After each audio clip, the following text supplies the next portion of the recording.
వి gold trusted gold buyers మీరు తాకట్టు పెట్టిన బంగారాన్ని విడిపించి ఈ రోజు ఉన్న మార్కెట్ ధరకు కొనబడను.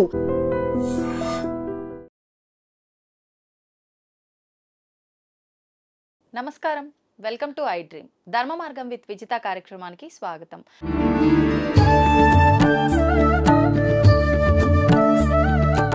ప్రస్తుతం మనతో పాటు ఉన్నారు దివ్య విశ్వశక్తి పరివార ప్రచారకులు స్వామి ఓం స్వరూప్ గారు. ఇప్పుడు వారితో మాట్లాడి మరిన్ని విషయాలు తెలుసుకుందాం. నమస్కారం అండి.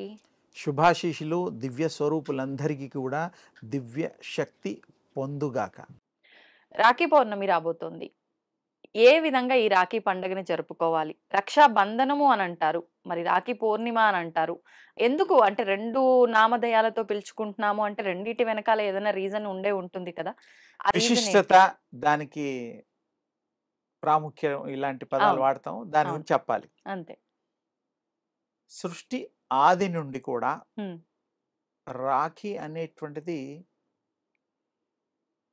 మార్పులతో ఇప్పటి వరకు, ఈ కలియుగం వరకు కూడా మనం ఇప్పుడు ఆచరిస్తున్న రాఖీ పండగ ఒకప్పుడు రక్షాబంధనంగా ఉండేది.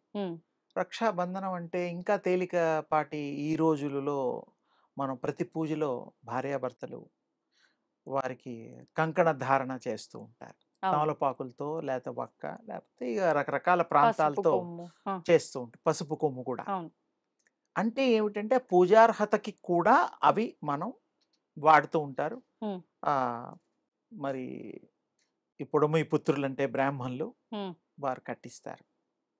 ఒకప్పుడు కృష్ణుడు కూడా ద్రౌపదితో కట్టించుకున్నట్టుగా పూర్వీకులు పెద్దవాళ్ళు చెప్పారు. ఇంకా చాలా మంది తండ్రికి కూతురు కట్టచ్చు. చాలా మందికి అన్న తమ్ముళ్ళు, అది కాదు. దాని అర్థం ఇంతే. కొంచెం విశేషంగా చెప్దామని నేను డీటెయిల్స్ చెప్తున్నాను. ఆ తల్లులు కట్టేస్తే మన వాళ్ళు అంటే అన్నయ్యలు తమ్ముళ్ళు ఏదో 500 1000 రూపాయలు ఆ పండక్కి ఆ చెల్లాయికో అక్కయ్యకో ఇస్తూ ఉంటాం, మనం చూస్తూ ఉంటాం.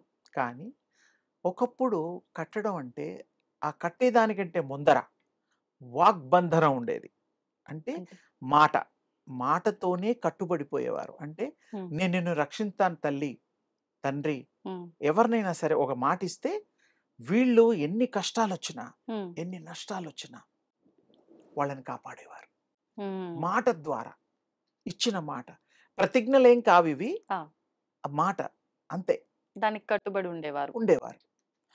ఆ రోజులు, ఆ కాలము మారి మరి పౌరాణిక కాలం తెలుసు, మరి ద్వాపర యుగం తెలుసు, ఇంకా త్రేతాయుగం, ఇవన్నీ యుగాల్లో కూడా అవి ఏ విధంగా రక్షణ సంబంధించిందే ముఖ్యం.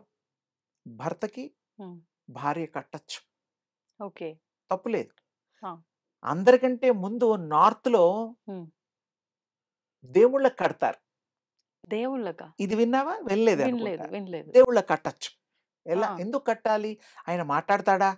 పాపం ఆయనకి శిలై ఉన్నారు అని అనుకుంటారు. అయినా అంటే మనం వాళ్ళ మేలు కోరుకొని కట్టేది కదా, వీళ్ళు దేవుడికే కట్టడం. దేవుడికి కట్టడంలో అంతరార్థం ఏమిటంటే ఆ భగవంతుడు కూడా మనం ఈ యొక్క రక్షాబంధనం కట్టడం వల్ల రక్షించువాడు ఎవరు? భగవంతుడు.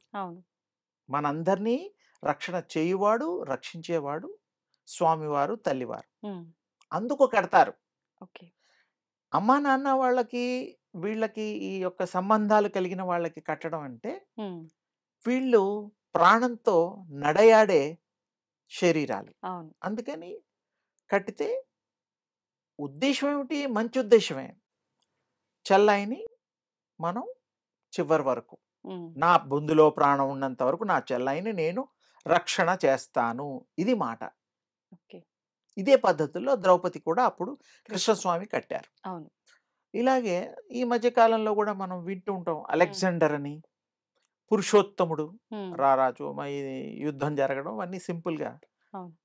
మరి ఆయన అలెగ్జాండరుని చంపడానికి వీలైన పరిస్థితి వచ్చినా కూడా ఆ రాఖీ చూసుకొని ఆ తల్లికి ఇచ్చిన మాటకి, అంటే అలెగ్జాండర్ని ప్రేమించినటువంటి ప్రేసి ఆ తల్లి మన భారతీయురాలు, ఆయనేమో కాదు, అది మీకు తెలిసిందే, అవును. చరిత్ర ఉన్నది అవును. దానికి.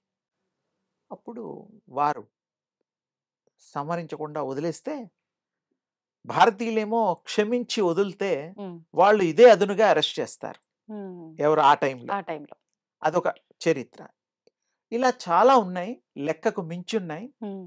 ఎవరైతే రక్షణ చేయగలుగుతారో, ఎవరైతే మీకు మాట నిలబెట్టుకొని, ఈ జీవితాంతం ఎవరి జీవితాంతం ఎవరు ముందు పోతారో తెలీదు కానీ, అవును. ఆ తల్లులు కట్టితే వారు అన్నీ చూసుకునేవారు. ఒక తండ్రిలాగా, ఒక రక్షకుడులాగా, హ్మ్. ఒక భగవంతుడిలాగా. ఇప్పుడు కట్టినా గూడా పండగతో అయిపోయి తర్వాత వాళ్ళు వీళ్ళు మాట్లాడుకోని వాళ్ళు ఉండొచ్చు. అవును. ఆ మాటకి విలువలు ఎంతవరకు ఉన్నాయో, మనం ఎంతవరకు పాటిస్తున్నామో తెలీదు. కానీ రాఖీ కడితే రక్షాబంధనం హ్మ్. కట్టించుకున్న హ్మ్. వాళ్ళు ఆ తల్లిని, చెల్లాయిని గాని, అక్కయ్యని గాని తల్లికి కూడా కట్టొచ్చు. ఎందుకంటే ఆ అమ్మని అవును. ఉన్నన్ని రోజులు ఆరోగ్యాన్ని, హ్మ్. తర్వాత ఆ అమ్మ మాటని వేదంగా పాటించడానికి వీలుగా ఆ కొడుకు మాట ఇవ్వడం అన్నమాట. అంటే ఇంక వరుసలతో సంబంధం లేదు. ఒకరి వరసలతో మంచి సంబంధం కోరుకొని లేదు. ఒకరు ఎవరికైనా ఎందుకు? కట్టొచ్చు. మిమ్మల్ని ఎవరు రక్షిస్తే వాళ్ళకి రక్షాబంధనం కట్టొచ్చు. హ్మ్. ఇది మనం ఏంటంటే రకరకాలుగా అవును. ఎక్కువగా ఇది ప్రాచుర్యం ఏంటంటే నార్తు, హ్మ్. సౌతు, ఇవన్నీ ఫస్ట్ నార్త్, అవును. తర్వాత సౌత్. సౌత్. రక్షాబంధనం అనేటువంటి పండగలు మనం ఇప్పుడు ఎక్కువ నార్త్ జరుపుకుంటున్నాం. వాళ్ళందరూ కట్టుకుంటారు మీరన్నట్టుగా. చాలా వరకు అవును. అన్ని అందులో కాయస్థులు కూడా కట్టుకుంటారు. అవును. పంజాబీలు కట్టుకుంటారు. హ్మ్. హిందువులమే. కానీ అక్కడ వాళ్ళకి అవును. ప్రాచుర్యంలో ఎప్పటినుంచో ఉంది. హ్మ్. కొంతమంది రాఖీ బంధన్ రోజు ఆస్తులు ఇచ్చిన వాళ్ళున్నారు. అబ్బా! చెల్లాయిలకి, అక్కయ్యలకి. హ్మ్. ఇప్పుడు ఉన్నవాళ్ళే లాక్కుంటున్నారేమో అది వేరే విషయం. కానీ మన బాధ్యత, ధర్మం ఏమిటంటే హ్మ్. నిన్ను నేను కాపాడతా. నువ్వు నా తల్లివి, హ్మ్. నా బహిప్రాణానివి. కాబట్టి తప్పకుండా నిన్ను నేను చూస్తా. నీ పిల్లల్ని కూడా చూస్తా అనేటువంటి భరోసా ఇవ్వడం హ్మ్. భగవంతుడిచ్చినట్టుగా. ఆయనేమో మరి మాట్లాడలేడుగా. అవును. దీవిస్తాడు కళ్ళతో. ఈ మానవులు నోటితో చెప్పాలి. నోటితో చెప్పడమే కాదు. హ్మ్. మానవులు గొప్పవాళ్ళు. హ్మ్. మానవులు ఎంత గొప్పవాళ్ళంటే దశావతారాలు ఇంకో 10 అవతారం కలిగి రావాలి. 9 అవతారాలు ఉన్నాయి. ఈ 9 అవతారాలు కూడాను కొన్ని సరే చేప అవతారం, మత్స్య అవతారం, కూర్మ అవతారం, ఇవన్నీ వరాహ అవతారం అవును. ఉన్నాయి. అవును. కానీ అది కాకుండా మానవ అవతారంలోనే గొప్ప గొప్ప దేవుళ్ళు హ్మ్. కృష్ణుడు, రాముడు ఇలాంటివైతే మనకి చాలా మందికి తెలుసుగా. అవును. అవును. ఇది సెలెక్ట్ చేసుకున్నారు. హ్మ్. ఈ యొక్క మానవ దేహమే కావాలి. దీంట్లో ప్రత్యేకతలు ఉన్నాయి కాబట్టి ఓకే. ఓకే. వారు ఈ యొక్క మానవ దేహాన్ని తీసుకొని వాళ్ళు అవతరించి హ్మ్. మనందరికీ సత్య మార్గాన్ని, ధర్మ మార్గాన్ని చూపించి హ్మ్. మరి వారు మరి ఇంకో రకంగా వారు వారి అవతారాలు చాలించారు. సాధించారు. అది మనకు తెలుసు. మానవులు గొప్పవారు, మహనీయులు, మహితాత్ములు, హ్మ్. సందేహం లేదు. అందుకనే అప్పట్లో మాటకి ఎంతో విలువలుండేవి. ఎంతో మరి విశేషమైన ఆదరణ ఉండేది. ఆ మాటకి కట్టుబడేవాళ్ళు.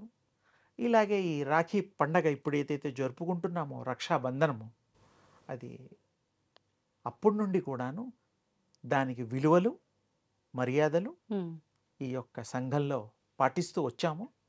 అది మున్ముందు కూడా పాటించి ఈ నేను చెప్పినటువంటివి పాటిస్తే ఇంకా హ్మ్. మహా ఉపయోగంగా ఉంటుంది. అంటే మాటిచ్చినప్పుడు నిలబెట్టుకోవాలి. అంతే. సత్యం మాట్లాడాలి. అవును. ధర్మంతో ఉండాలి. చెల్లాయికి ఇవ్వవలసినవి ఇవ్వాలి. ఇవ్వాలి. అన్నయ్యకి ఎంత సేవ చేయాలో ప్రేమ, మరి తల్లులు ఏం చేయగలుగుతారో అది చేయాలి. కానీ ఆడవాళ్ళని గౌరవిద్దాం. తల్లుల్ని గౌరవిద్దాం. తండ్రుల్ని కూడా గౌరవిద్దాం. ఈ రక్షాబంధనం ఎవరికి కడితే వాళ్ళు అర్హత ఉన్నది. కట్టొచ్చు. హ్మ్. అన్నా చెల్లెలదే కాదు అందరికీ కట్టొచ్చు. చెప్పడం అదే అనమాట విడివిడిగా. అంతే. అవును. అన్నా చెల్లెలదే కాదు ఈ పండగ. అందరి పండగ. హ్మ్. భగవంతుడు కూడా కడుతున్నాంగా. అవును. ఎందుకంటే ఆయన మరి మనకి అభయం ఇస్తాడు. ఆయన అంతే. తప్ప ఇంకెవరు లేరు లేరు. కాబట్టి. అందుకని ఆ తల్లులకి న్యాయం చేద్దాము. చెల్లాయిలకి, అమ్మలకి, అక్కయ్యలకి, తోడబుట్టిన వాళ్ళందరికీ కూడా హ్మ్. ఎవరైతే కట్టించుకున్న వాళ్ళో వాళ్ళు మాత్రం ధర్మంగా ఆ మాటని నిలబెట్టుకుంటే మీరు ధర్మ పరులవుతారు, భగవత్ స్వరూపులవుతారు. కట్టించుకున్న వాళ్ళ సంగతి. పెంచుకున్న వాళ్ళు. ఎందుకంటే మరి ఆ ప్రేమ అనురాగాలకే కదా అది అవును అవును కట్టడం. ఎవరైనా కట్టచ్చు. కట్టచ్చు. కానీ ఈ బాధ్యత తీసుకున్న వాళ్ళే అర్హత. లేకపోతే కట్టడానికి వీలు లేదు. నమ్మకం లేని వాళ్ళు కట్టరు. అంతే. సింపుల్గా. అవును అవును అందుకని చాలా గొప్ప పండగ, విశేషమైన పండగ. పూర్వం నుంచి రకరకాలుగా మరి కాలానుగుణంగా మారుతూ వచ్చిన పండగ. ఇప్పుడు మనం ఈ విధంగా జరుపుకుంటున్నాం. చాలా సంతోషదాయకము.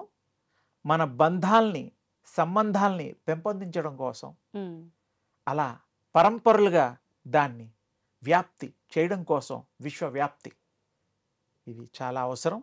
అందరూ కూడా ఈ పండగని విజయోత్సాహంతో జరుపుకుంటూ ఆనంద హేళ డోలికలో వాళ్ళు తేలియాడాలని నా యొక్క శుభాశీస్సులు. తవ్వండి, తవ్వుతున్న శివలింగం. పరమాత్మకు జీవా సరే దాన్ని అట్లా కప్పేసేయండి, చూపించదండి. Krishna is there. మూర్తి పూజ కాదు, సాక్షాత్ బ్రజేంద్ర నందన భగవాన్ ఉన్నారు మూర్తిలో. ఏమీ ఆశించకుండా ఆరాధించే వాళ్ళు కూడా ఉన్నారా ప్రభుజీ? నిజమైన భక్తి అంటే మనకు తెలియదు కాబట్టి